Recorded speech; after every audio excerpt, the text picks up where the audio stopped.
Final payment. എന്താണ് final payment എന്ന് പറഞ്ഞാൽ? Final payment means last payment on A running account made to a contractor in full settlement of the account relating to his contract when the contract has been completed or determined. എന്താണ് final payment എന്ന് പറഞ്ഞാൽ? ഒരു കോൺട്രാക്ടറുമായി ഉണ്ടാക്കിയ running അക്കൗണ്ടിന്റെ ഭാഗമായി ഓരോ നിശ്ചിത ഘട്ടം വർക്ക് പൂർത്തിയാക്കുമ്പോഴും അയാൾക്കൊരു പേയ്മെന്റ് നൽകും. അടുത്ത ഘട്ടം പൂർത്തിയാക്കുമ്പോൾ അതിന്റെ പേയ്മെന്റ് നൽകും. അടുത്ത ഘട്ടം പൂർത്തിയാക്കുമ്പോൾ അതിന്റെ payment. Last instalment, last payment എപ്പോ മാത്രം? ആ വർക്ക് അല്ലെങ്കിൽ ആ കോൺട്രാക്ട് കംപ്ലീറ്റ് ചെയ്യുമ്പോൾ, ആ കോൺട്രാക്ട് എല്ലാ അർത്ഥത്തിലും കംപ്ലീറ്റ് ചെയ്യുമ്പോൾ ലാസ്റ്റ് പേയ്മെന്റ് കൊടുക്കും. അതിനാണ് ഫൈനൽ പേയ്മെന്റ് എന്ന് പറയുന്നത്. Final payment, full settlement of the account relating to his contract when the contract has been completed or determined, that is final payment.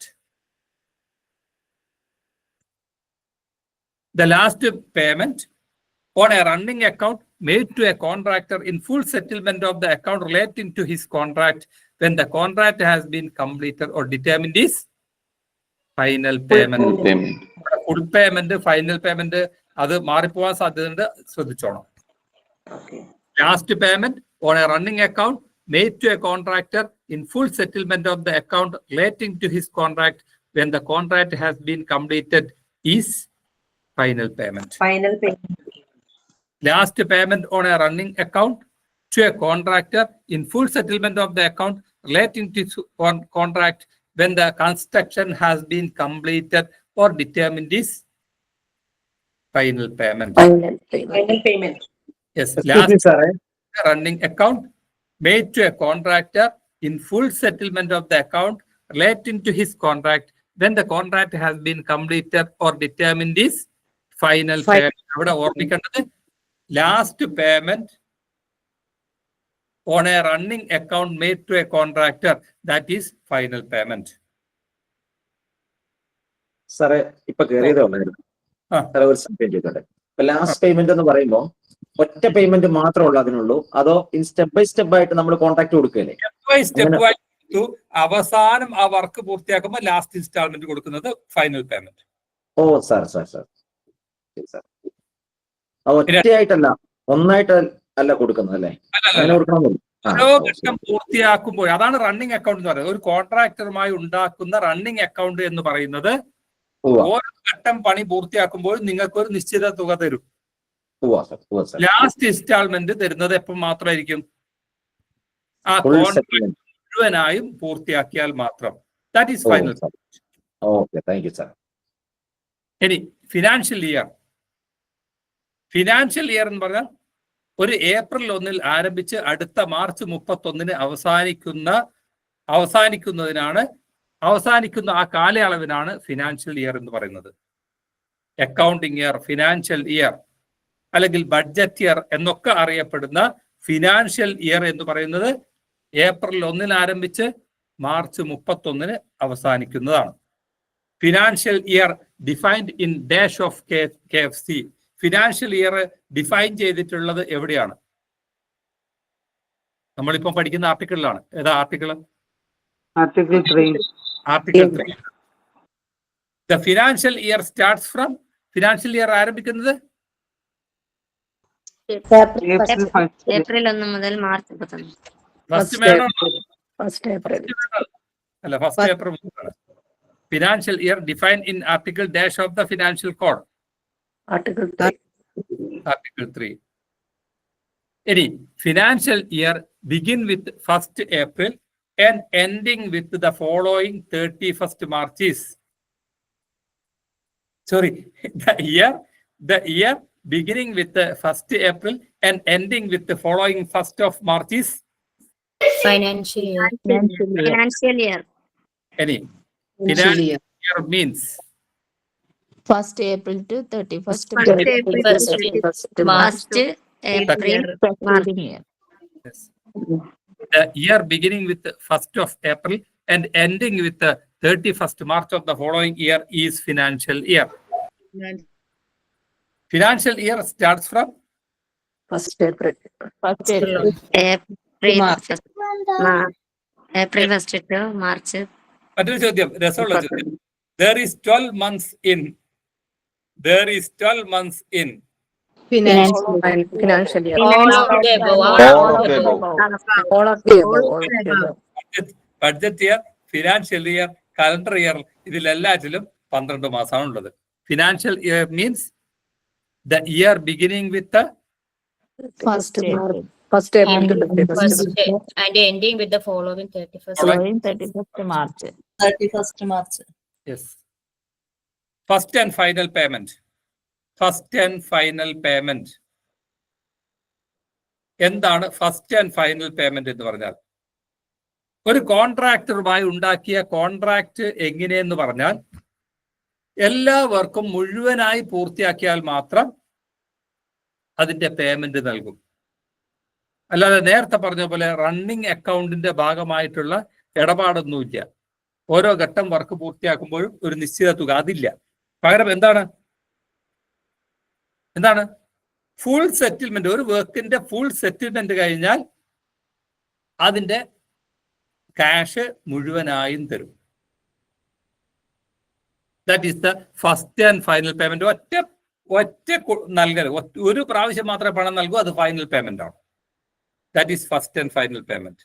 First and final payment means A single payment made to a contractor in full settlement of the account relating to his contract when the contract has been completed or determined.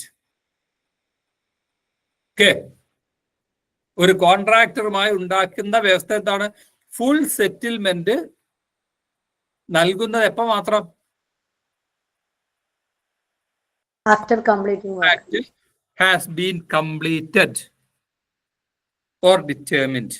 ഒരു contract complete ചെയ്ത് കഴിഞ്ഞാൽ, പൂർത്തിയാക്കി കഴിഞ്ഞാൽ മാത്രം പണം തരും. അതെങ്ങനെയാ തരുന്നത്? ഏറ്റവും അവസാനം ഒറ്റ പ്രാവശ്യം, first and final payment. Final payment ആണെങ്കിൽ അത് റണ്ണിങ് കോൺട്രാക്ടിന്റെ ഭാഗമാണ്. ഓരോ നിശ്ചിത ഘട്ടം വർക്ക് പൂർത്തിയാക്കുമ്പോഴും പണം നൽകും. ലാസ്റ്റ് പേയ്മെന്റ് മുഴുവൻ സെറ്റിൽ ചെയ്തതിനു ശേഷം. എന്നാൽ ഫസ്റ്റ് ആൻഡ് ഫൈനൽ പേയ്മെന്റിന്റെ വ്യത്യാസം എന്ന് പറഞ്ഞാൽ ഇടയ്ക്കിടെ പണം കൊടുക്കലില്ല. മുഴുവൻ വർക്കും പൂർത്തിയാക്കി കഴിഞ്ഞാൽ ഒറ്റ പ്രാവശ്യത്തെ തീർപ്പ്. ഇതൊരു സിംഗിൾ പേയ്മെന്റ് ആണ്. ഫസ്റ്റ് ആൻഡ് ഫൈനൽ പേയ്മെന്റ് എന്ന് പറയുന്നത് സിംഗിൾ പേയ്മെന്റ് ആണ്. A single payment made to a contractor when the contract has been completed is called First and final payment. The last payment made to a contractor in full settlement of the account relating to his contract when the contract has been completed is called First and final payment. First and final payment means Single payment.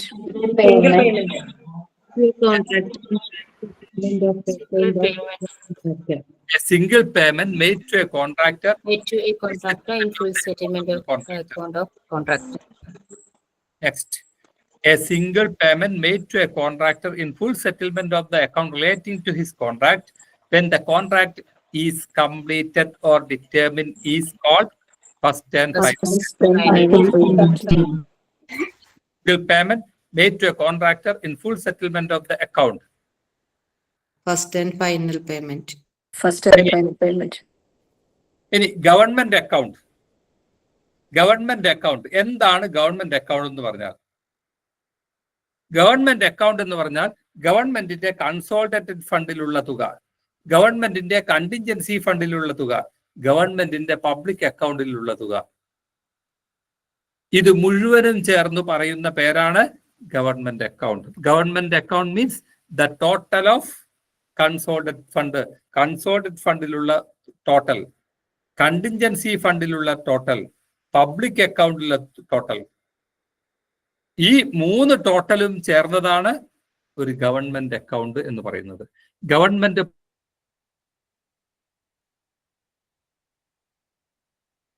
പണം, government അക്കൗണ്ടിലെ പണം ഒന്നുകിൽ consolidated ഫണ്ടിലായിരിക്കും, consolidated fund, contingency fund and public account of the state. That is the government account of the state.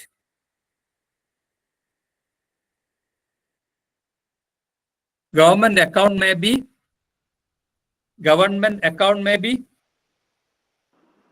All the above. All the above. Consolidated fund. None of the above. Consolidated fund. All the above. consolidated fund, contingency fund, public account. ഇത് മൂന്നാണ്. All the above. All the above. ശരി. Government account means All government the All of the above. All of the above. yes, consolidated fund, All the public above. account. ഇതെല്ലാം കൂടെ ചേർന്നാണ് government account. Government account is the total of The consolidated fund, The consolidated fund, Contingency fund. and the public fund. contingency fund and public account. DR.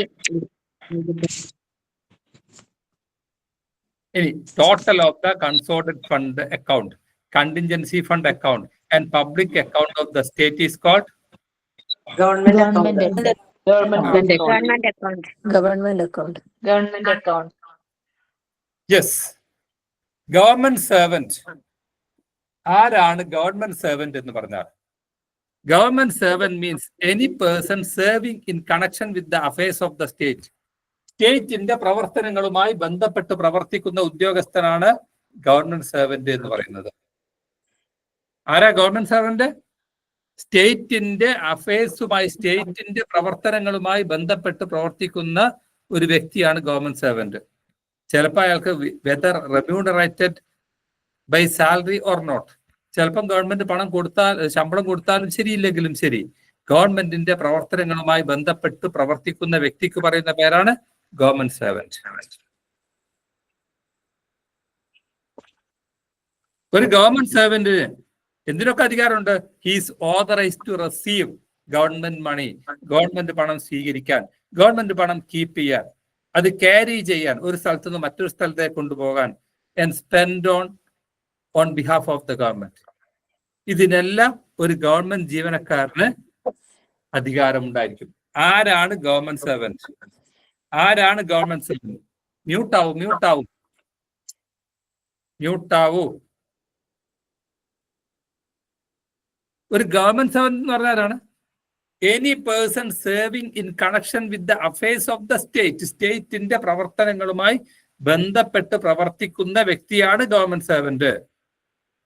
Whether remunerated or not, അത് ചോദ്യമില്ല. ഇയാൾക്ക് ശമ്പളം കൊടുക്കുന്നുണ്ടോ ഇല്ലയോ എന്നുള്ളതല്ല.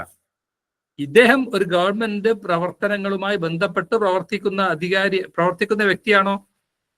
അതേപോലെ ഗവൺമെന്റ് പണം സ്വീകരിക്കാൻ, അത് കീപ്പ് ചെയ്യാൻ, അത് ക്യാരി ചെയ്യാൻ, അത് സ്പെൻഡ് ചെയ്യാൻ അധികാരമുണ്ടോ? അത്തരത്തിലുള്ള ഒരു വ്യക്തി ഒരു ഗവൺമെന്റ് ജീവനക്കാരനാണ്, ഗവൺമെന്റ് സെർവന്റ് ആണ്. Serving in connection with the affairs of the state and includes every person who is authorized to receive government money, keep, carry, spend on behalf of the government. That is government servant. A person serving in connection with the affairs of the state is called Government Servant. every person who is authorized to receive, keep, carry, spend money on behalf of the government is government servant. Government servant. Any person serving in connection with the affairs of the state is called government servant. Government servant. any head of the department.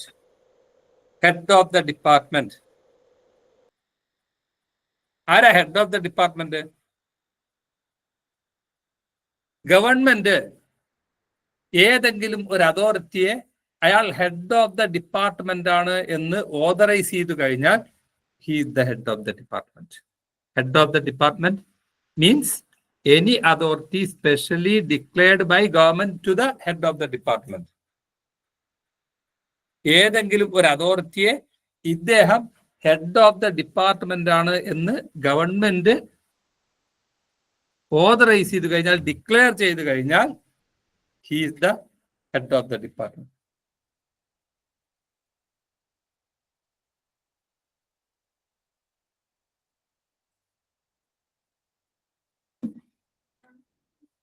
Head of the department ആരാ? Head of the department. Head of the department means any authority specially declared by the government to the head of the department is head of the department.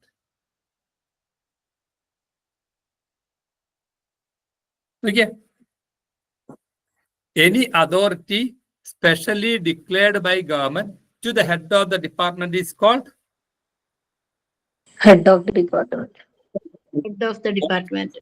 yes. Officers and establishment employed upon keeping the audit of accounts of the central government is called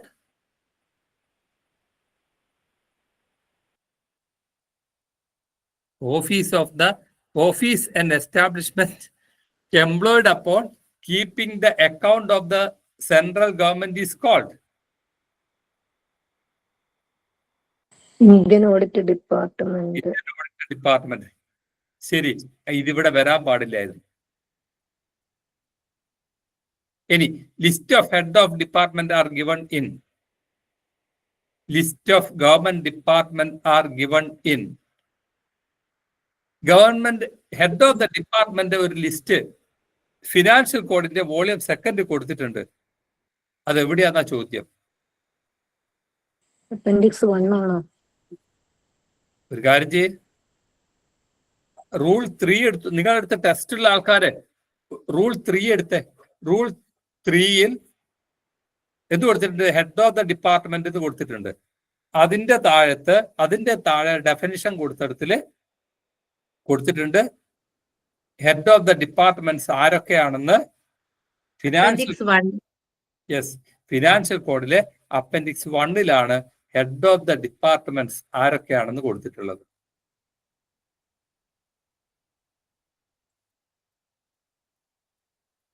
ഇവിടെ വരേണ്ട ചോദ്യമായിരുന്നു തൊട്ടു മേലെ കയറിയത്.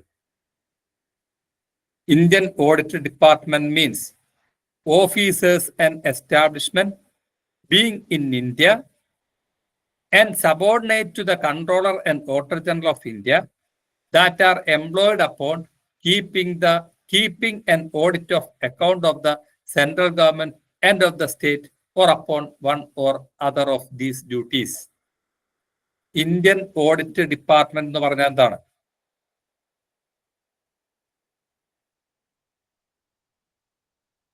Indian Audit Department means controller and auditor ജനറലിന്റെ കീഴിലുള്ള ഓഫീസർമാരും അവിടെയുള്ള എസ്റ്റാബ്ലിഷ്മെന്റിനും പറയുന്ന പേരാണ് ഇന്ത്യൻ ഓഡിറ്റ് ഡിപ്പാർട്ട്മെന്റ്. CNAGയുടെ കീഴിലുള്ള അദ്ദേഹത്തിന്റെ ഓഫീസ്, അവിടെയുള്ള ജീവനക്കാർ, അതിന്റെ കെട്ടിടം, ഇതിനെല്ലാം കൂടെ പൊതുവായി പറയുന്ന പേരാണ് ഇന്ത്യൻ ഓഡിറ്റ് ഡിപ്പാർട്ട്മെന്റ് എന്ന് പറയുന്നത്. ഇവരുടെ ജോലി എന്താണ്? ഇന്ത്യൻ ഓഡിറ്റ് ഡിപ്പാർട്ട്മെന്റിന്റെ ജോലി എന്താണ്? Keep the account of the central government and state of government. Keep the account of the central government and state government. തീർന്നില്ല, അതോടൊപ്പം അതിന്റെ ഓഡിറ്റ് ഫംഗ്ഷൻ നിർവഹിക്കുക എന്നുള്ളതും ഇന്ത്യൻ ഓഡിറ്റ് ഡിപ്പാർട്ട്മെന്റിന്റെ ചുമതലയാണ്.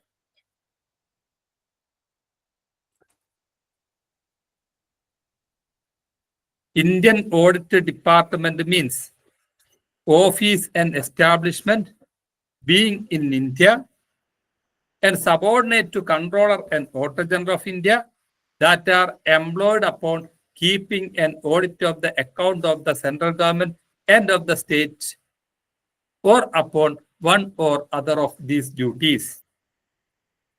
Indian Audit Department എന്ന് പറഞ്ഞാൽ CNAGയുടെ ഓഫീസും അദ്ദേഹത്തിന്റെ subordinate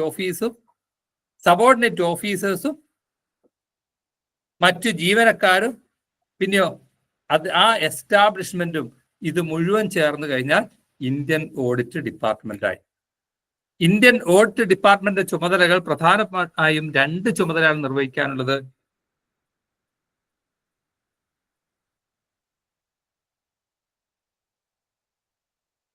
That are employed upon keeping an audit of account of the central government and of the states, or upon one or other of these duties.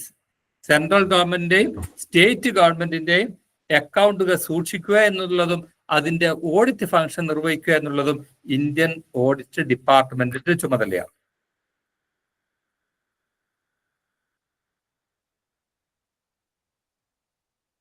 ഇതെന്താ controller എന്ന് പറയുന്നത്? എങ്ങനെ? കൺട്രോളർ അല്ലല്ലോ, controller എന്നാണല്ലോ ഇവിടെ അല്ലേ? അത്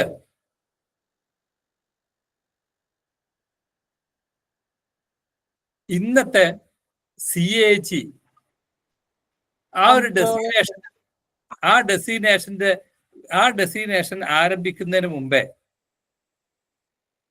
എന്ന് പറഞ്ഞാൽ ബ്രിട്ടീഷ് ഭരണകാലത്ത് ഈ ഒരു തസ്തിക കൺട്രോളർ ആൻഡ് ഓഡിറ്റർ ജനറൽ ആയിട്ടാണ് കൊടുത്തിട്ടുള്ളത്.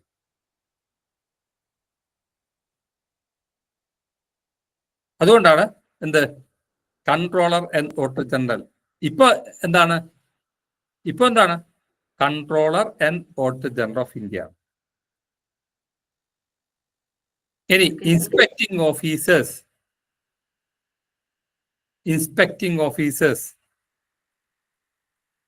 ആരാ ഇൻസ്പെക്ടിംഗ് ഓഫീസർ എന്ന് പറഞ്ഞാൽ? ഒരു സംസ്ഥാനത്തുടനീളം യാത്ര ചെയ്യാനും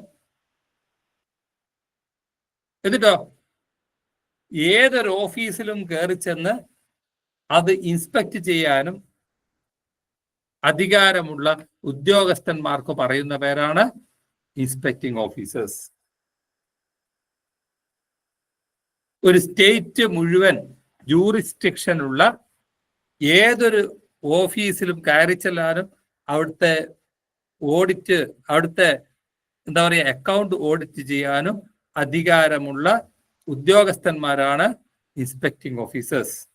inspecting officers means a state touring officer who is appointed solely or mainly for performing specified duties of inspection which involve touring and includes an officer who has been specially authorized to conduct inspection of any office, that is inspecting officer.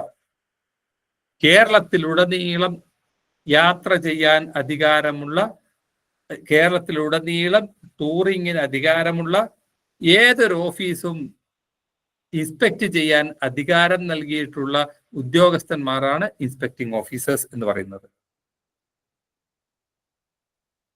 State touring officer who is appointed solely or mainly for performing specified duties of inspection which involve touring and includes an officer who has been specially authorized to conduct inspection of any office is called Inspecting officer.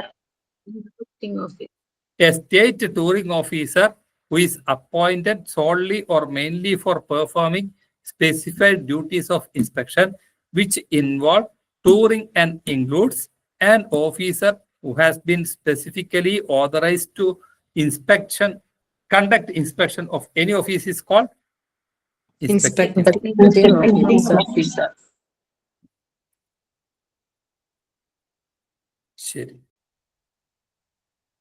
ശരി. അടുത്ത നമുക്ക് പറയാനുള്ളത് local ബോഡിയാണ്. Local body means a district board, municipal council including city corporation or panchayat. ഇവ മൂന്നിനെയും ചേർന്ന് പറയുന്നതാണ് local body. Local body means district board, municipal council, അതുപോലെ തന്നെ സിറ്റി കോർപ്പറേഷൻ, പഞ്ചായത്ത്. ഇതിനെല്ലാം ലോക്കൽ ബോഡി എന്നാണ് പറയുന്നത്. ലോക്കൽ ബോഡിയിലേക്കുള്ള ഇലക്ഷൻ എന്നൊക്കെ പറയുന്നില്ല, അടുത്ത വർഷം വരാൻ പോകുന്നു. പഞ്ചായത്തിലേക്കും മുനിസിപ്പാലിറ്റിയിലേക്കും കോർപ്പറേഷനിലേക്കും ഇതിനെയൊക്കെ പൊതുവായി പറയുന്ന പേരാണ് local body. Local body means district board, municipal council, including city corporation and panchayat. ഇതാണ് ലോക്കൽ ബോഡി എന്ന് പറയുന്നത്. Local body means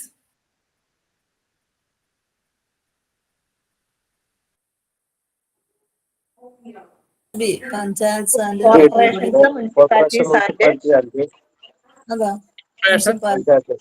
and panchayat വിട്ടുപോയി തോന്നുന്നു. Example of local body is panchayat. Panchayat. Example of local body is panchayat. Local fund means the money received and administered by a body which, though not part of the government's department organization, has been placed under the control of government by a law or a rule having the force of law, whether in regard to its proceedings generally or to a specified matters.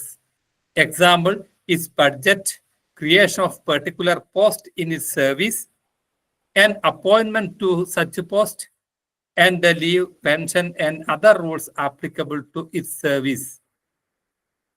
And the money received and administered by any other specified body when government have published special notification to the effect that they constitute a local fund. എന്താ local fund എന്ന് പറഞ്ഞാൽ ഒരു സ്ഥാപനത്തിന് ലഭിക്കുന്ന പണം, the money received and administered by body, അങ്ങനെ സ്വീകരിക്കുന്ന, അങ്ങനെ റിസീവ് ചെയ്യുന്ന പണം ആ ബോഡി തന്നെയാണ് അതിൻ്റെ ആ പണത്തിന്റെ അഡ്മിനിസ്ട്രേഷൻ നടത്തുന്നത്.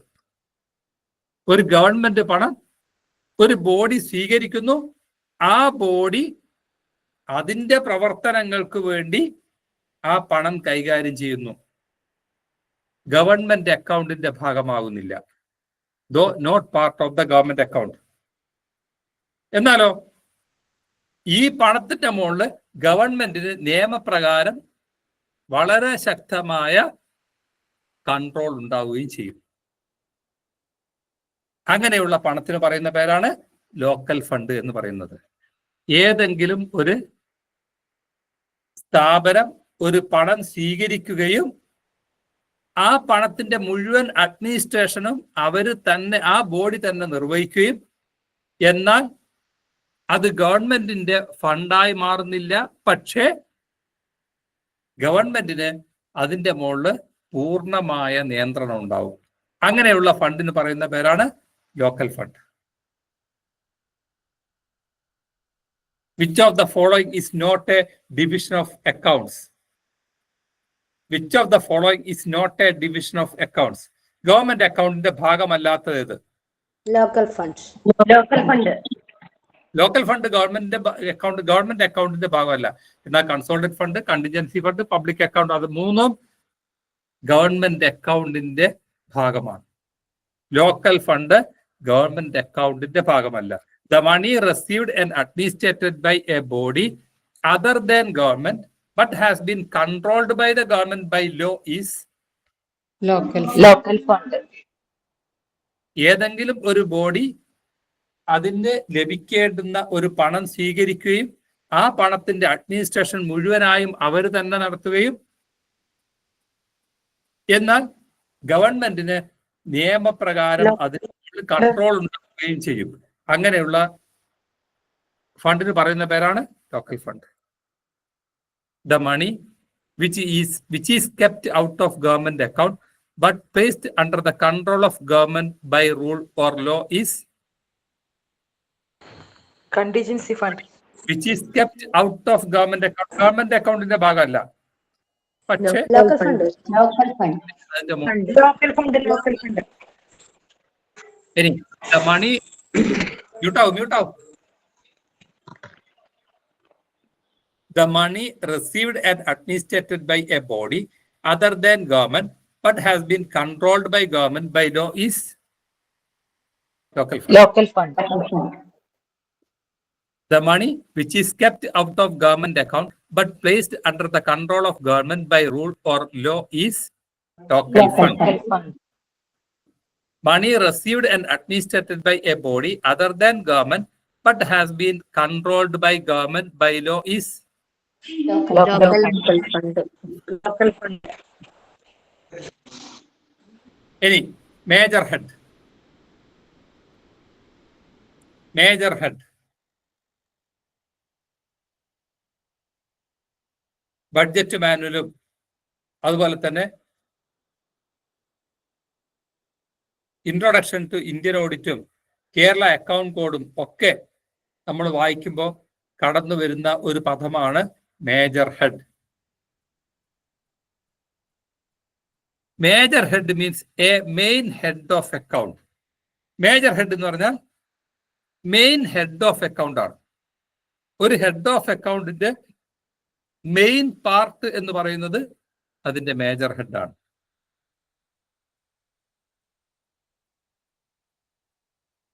ഒരു മേജർ ഹെഡ് എന്തിനാണ് രൂപീകരിക്കപ്പെട്ടിട്ടുള്ളത്? For the purpose of recording and classifying receipt and disbursement of money that enter into government account. Major head means a main head of account for the purpose of recording and classifying receipt and disbursement of money that enter into government account. അതിനാണ് major head എന്ന് പറയുന്നത്. Major head means a main head of account for the purpose of പറഞ്ഞേ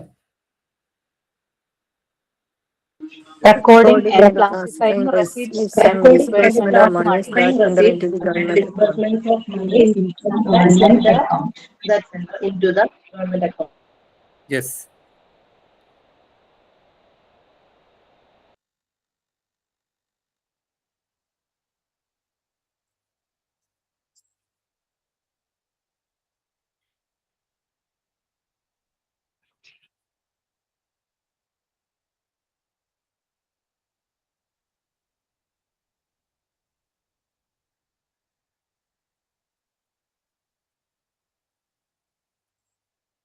അപ്പം എന്താ major head എന്ന് പറഞ്ഞാൽ government അക്കൗണ്ടിലേക്ക് വരുന്ന പണം അല്ലെങ്കിൽ ഗവൺമെന്റ് അക്കൗണ്ടുകളിൽ നിന്ന് ഡിസ്ബേഴ്സ് ചെയ്യുന്ന പണം.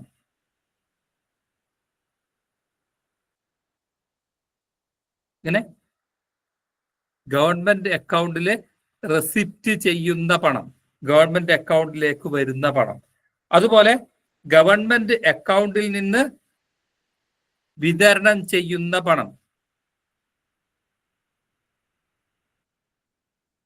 അത് രേഖപ്പെടുത്തുകയും അത് തരംതിരിക്കുകയും ചെയ്യുന്നതിന് വേണ്ടിയിട്ടുള്ള ഏറ്റവും പ്രധാനപ്പെട്ട ഹെഡ് ഓഫ് അക്കൗണ്ട് ആണ് മേജർ ഹെഡ് എന്ന് പറയുന്നത്.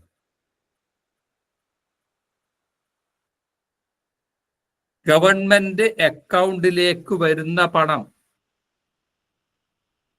അത് തരംതിരിക്കുന്നതിന്, ഗവൺമെന്റ് അക്കൗണ്ടിലേക്ക് വരുന്ന പണം അത് രേഖപ്പെടുത്തുന്നതിനും തരംതിരിക്കുന്നതിനും, അതുപോലെ തന്നെ ഗവൺമെന്റ് അക്കൗണ്ടിൽ നിന്ന് കൊടുക്കുന്ന പണം അത് രേഖപ്പെടുത്തുന്നതിനും തരംതിരിക്കുന്നതിനും ഉള്ള ഏറ്റവും പ്രധാനപ്പെട്ട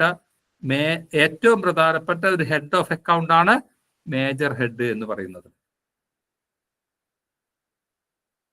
major head means main head of account for the purpose of recording and classifying receipt and disbursement of money that enter into government account. Government അക്കൗണ്ടിലേക്ക് വരുന്ന പണം രേഖപ്പെടുത്തുന്നതിനും തരംതിരിക്കുന്നതിനും, ഗവൺമെന്റ് അക്കൗണ്ടിൽ നിന്ന് കൊടുക്കുന്ന പണം രേഖപ്പെടുത്തുന്നതിനും തരംതിരിക്കുന്നതിനും ഉള്ള പ്രധാനപ്പെട്ട അക്കൗണ്ട് ഹെഡാണ് മേജർ ഹെഡ് എന്ന് പറയുന്നത്. പ്രധാനപ്പെട്ട അക്കൗണ്ട് ഹെഡാണ് മേജർ ഹെഡ്.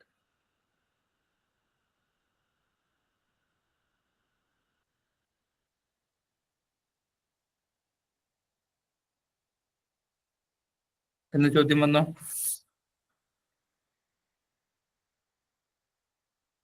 Yes.